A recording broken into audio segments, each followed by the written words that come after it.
début c'était presque rien, une promesse au creux des mains, un peu de calme, un peu d'oubli, une lumière dans la nuit. Elle murmurait: viens avec moi, tu verras, tout ira. Sans voir le fil autour de moi qui se serrait à chaque pas. On croit choisir le premier verre, la première fuite, la première guerre. Puis un matin, sans le savoir, c'est elle qui décide de l'histoire. Encore une fois, juste pour tenir. Encore une fois, juste pour sourire. On promet demain, j'arrête, c'est juré. Mais demain recule sans jamais arriver. La dépendance ne crie pas son nom. Elle s'installe en silence dans la maison.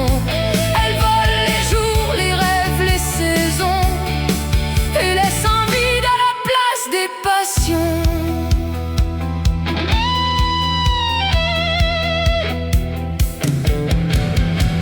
Elle connaît toutes les failles, les nuits trop longues, les batailles. Elle parle avec une voix si douce, quand le cœur fatigué s'émousse. Elle efface la peur un instant, puis la rend 2 fois plus grande. Elle prête quelques secondes au ciel et reprend des années entières. Ce n'est pas le manque seulement, c'est la mémoire du soulagement. Le cerveau réclame ce qu'il connaît, même quand le cœur voudrait tourner. Alors on lutte contre soi-même, entre la honte et les je t'aime. Chaque victoire dure un matin, mais vaut déjà tout un destin.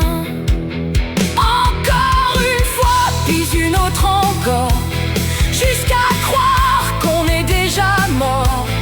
Pourtant quelque part sous les décombres, une étincelle refuse l'ombre. Un jour peut-être elle dira assez, un pas fragile puis recommencer. Car même la nuit la plus profonde ne peut empêcher l'aube de répondre.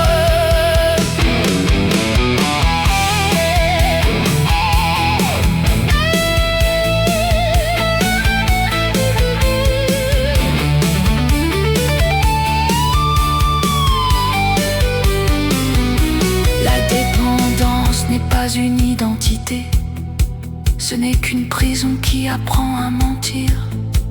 Et derrière les barreaux du passé, il reste toujours une porte vers l'avenir.